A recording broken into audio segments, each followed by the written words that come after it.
Voici un petit bilan sur les différents cycles.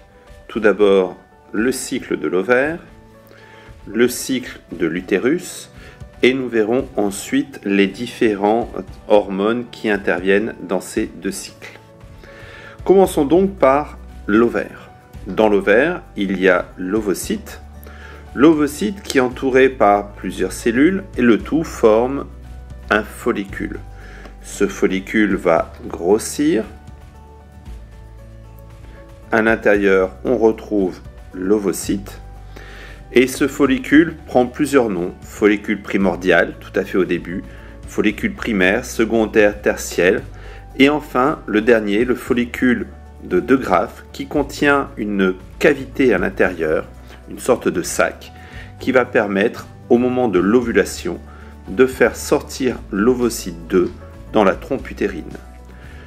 Au moment de cette ovulation, quand l'ovocyte va sortir, le reste des cellules folliculaires vont rester dans l'ovaire et se transformer en ce qu'on appelle le corps jaune.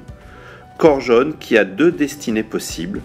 Première destinée, s'il n'y a pas eu de fécondation, ce corps jaune va alors disparaître. Par contre, s'il y a eu une fécondation, ce corps jaune va demeurer pendant plusieurs mois. Regardons maintenant le cycle de l'utérus. Le cycle est déterminé par deux étapes. Ces deux étapes coïncident avec le moment de l'ovulation. Première étape, deuxième étape. La première étape commence par les règles. Le premier jour du cycle de l'ovaire ou du cycle de l'utérus est déterminé par le premier jour des règles. Ceci est très important à se souvenir. La deuxième partie du cycle de l'utérus commence avec un développement progressif de l'endomètre de l'utérus. La deuxième partie correspond au développement toujours de cet endomètre, plus des vaisseaux sanguins qui sont à l'intérieur. L'endomètre, en fait, se prépare pour recevoir l'œuf fécondé. Faisons maintenant un parallèle entre ces deux cycles. Ovulation, au niveau de l'ovaire. La première phase correspond au développement du follicule. On appelle cette phase la phase folliculaire. La deuxième phase correspond au corps jaune. On va appeler ça la phase lutéale.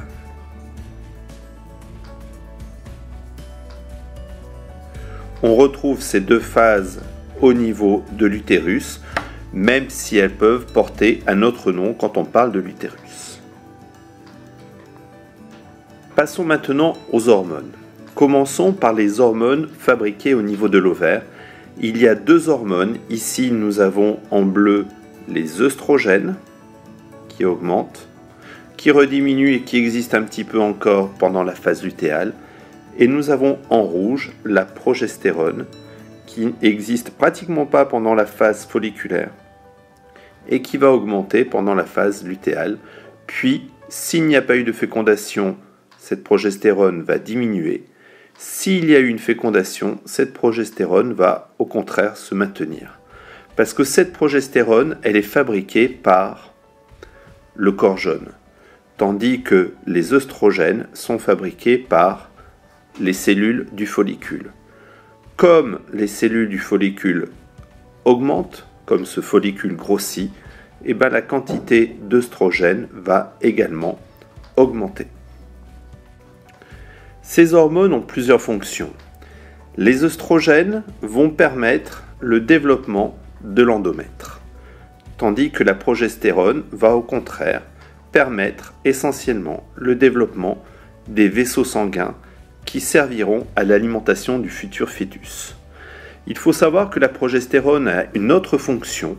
Elle ne va pas agir uniquement sur l'endomètre de l'utérus, mais elle va également agir sur le muscle de l'utérus, qu'on appelle le myomètre. Et en fait, autant la progestérone au niveau de l'endomètre a une action positive sur le développement, autant cette progestérone sur le myomètre a une action négative, on dit une action inhibitrice, inhibiteur. C'est-à-dire que tant qu'il y a de la progestérone, le muscle de l'utérus est bloqué. Il ne va pas se contracter. Au niveau de cette progestérone, deux cas possibles. Si le corps jaune disparaît, alors cette progestérone va disparaître. Comme cette progestérone est liée au développement de l'endomètre et des vaisseaux sanguins, alors on va avoir petit à petit une rupture de l'endomètre qui va alors déclencher les règles et un nouveau cycle va alors commencer. Je le rappelle, le premier jour du cycle correspond au premier jour des règles.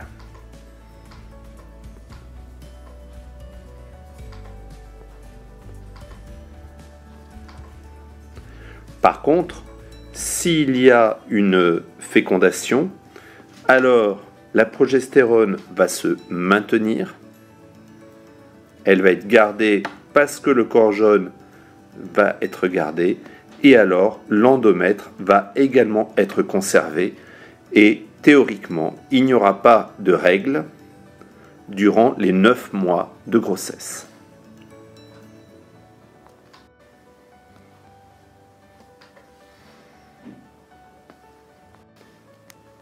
La fonction de cette FSH, représentée ici, FSH, qui correspond à l'hormone qui va exciter, qui va stimuler le développement des follicules. Donc, au niveau de cette FSH, l'action va être de développer les follicules. Quand cette FSH existe, on va avoir alors développement des follicules. L'autre hormone, qui s'appelle LH, va avoir pour fonction, elle, ici on voit qu'elle a une augmentation, sa fonction essentielle est de provoquer l'ovulation. C'est l'augmentation ici brutale de cette hormone vers le 12e, 13e jour qui va déclencher une réponse au niveau de l'ovaire en provoquant donc l'ovulation et la sortie de l'ovocyte 2 au niveau des trompes. Pour résumer, on commence donc au niveau de l'hypophyse. L'hypophyse va d'abord sécréter de la FSH. FSH qui va agir sur le développement des follicules. Follicules qui vont alors fabriquer des œstrogènes. Œstrogènes qui vont agir sur le développement de l'endomètre.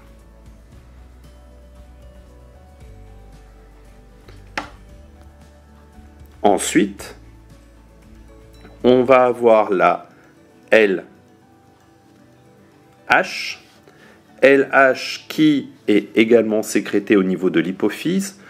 L'augmentation de cette LH brutalement va provoquer l'ovulation. Et petit à petit, on va avoir formation donc du corps jaune qui lui va être responsable par la progestérone du développement des vaisseaux sanguins dans l'utérus.